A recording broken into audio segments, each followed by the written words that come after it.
what I want to demonstrate in this video is how safe lithium iron phosphate cells are. I'm sure you're probably familiar with it, but if you're not familiar with the traditional nomenclature of a lithium ion or NMC, uh, what's traditionally in your cell phone or in EVs versus lithium iron phosphate or LiFePO4, what the differences are in safety and how much impact resistance, disregarding the housing they have, and how the thermal runaway events happen, and what you can expect in those different situations. Uh, Lithium ion, not only chemically, without going too much into it, can provide its own oxygen whenever it starts to run away thermally, and the temperatures are much higher. That's why you see these crazy fires, runaway things that you can't stop. You can, dunk an EV in water and the thing just keeps running away. Lithium iron phosphate just generally doesn't work that way. It doesn't, for the most part, approach the temperatures that you're ever going to see with an NMC or a lithium ion battery. Uh, you're going to have a breakdown of the same components, but just chemically, the way that they run away and the way that they break down is so much different that for the most part, you don't get fires with lithium iron phosphate. And if you're looking at the thumbnail and thinking it's clickbait, it's not. Hold on, be patient. There's sketchy behavior around the corner. It's always safety third around here. I always don my full Bluetooth suit, and I have my safety squints fully engaged at all times. So I just thought that in the most basic, crude way, I would show you, what whacking on a cell leads to. And you might be thinking, oh, well, this is just physical damage to a cell, right? You're just throwing these things against rocks, you're just hammering on it with an axe, whatever you're doing. But not really, because whenever a cell overheats or something, it becomes physically unstable. Uh, Basically, you're talking about the membrane in between the anode and cathode breaking down, and when they do touch internally, which can be from overheating of the cell and that melting, or it could be from physical damage and the anode and cathode touching together, you're going to see basically the same runaway events.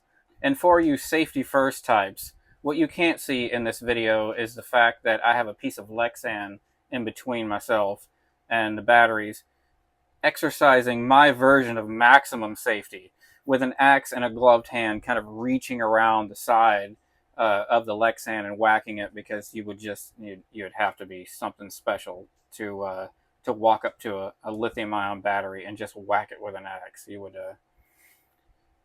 end up in the hospital. Let's be real. You'd end up in the hospital, and everybody would laugh, me included.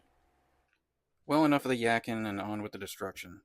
Up first, we have a fully charged lithium ion 18650.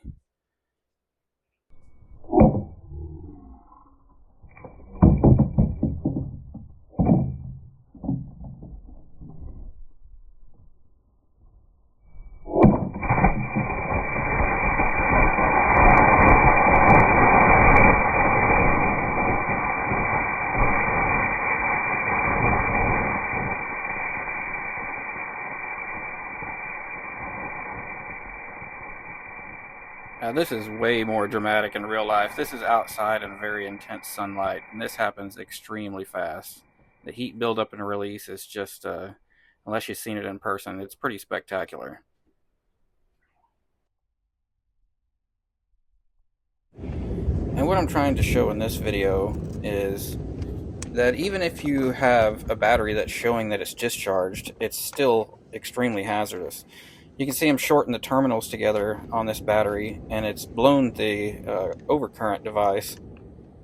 And you may have a disconnect. If you're not aware, there's two devices in the tip and the positive end of the battery. One overcurrent device that will limit or shut off the current at a certain point. And there's also a venting device that if there's pressure up against the inside of it, it'll pop, and the battery will read as if it's dead, but you may still have a fully charged battery on your hands. So even if you think your battery's dead, you have to treat it as if it's a fully charged battery, because in this state you can see it's only reading 200 millivolts.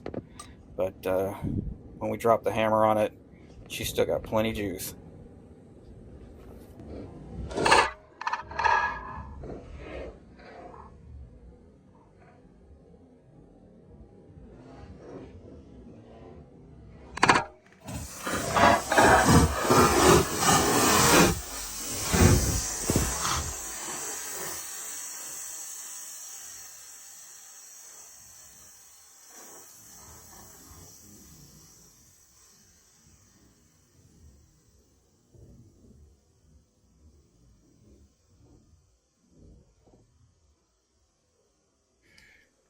And another thing you'll see in this video at the end, when I knock the battery off the tray, it shows you why it's not the greatest idea to just do soldering instead of welding on 18650 packs, because something happens, that thing will get plenty hot to let the solder loose. So it's a really good idea on any cabling anywhere that if you're going to move a lot of current potentially, then that you properly crimp. Some people crimp and solder together. Really not necessary if things are hydraulically crimped or welded. So it kind of shows how that goes down.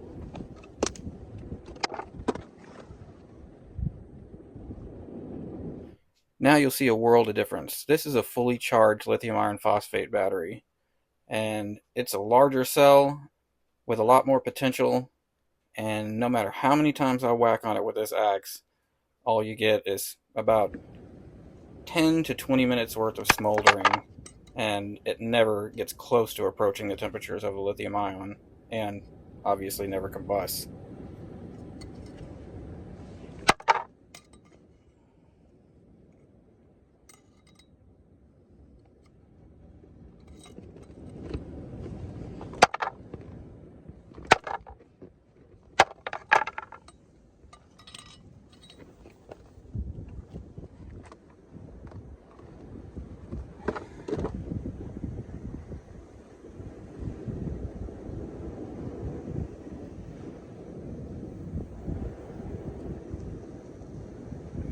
Quite a dramatic difference, I'd say.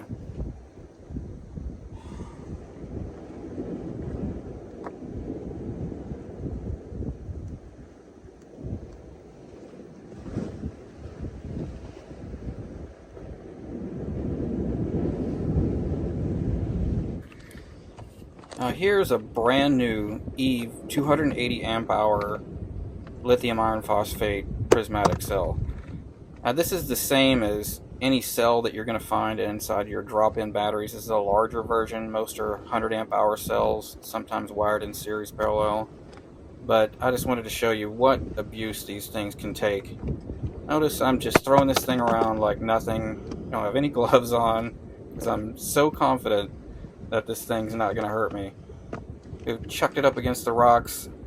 It's kind of hard to see how deep these dents are because I didn't properly turn the battery at an angle so you could see, but it's some major damage. And then we're going to go at it with a drill just to drill the point home.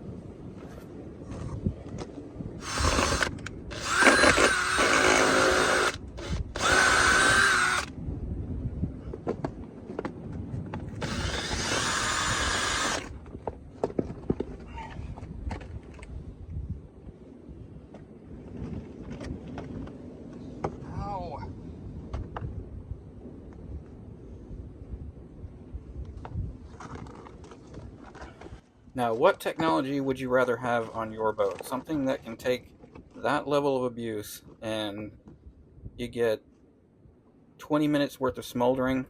The battery doesn't even get hot enough to melt the plastic coating on the outside, and you can see I've drilled well through the center of the thing. And yeah, after 20 minutes of sitting there, it's still too hot for me to pick it up, but I can touch it and never even melted the plastic.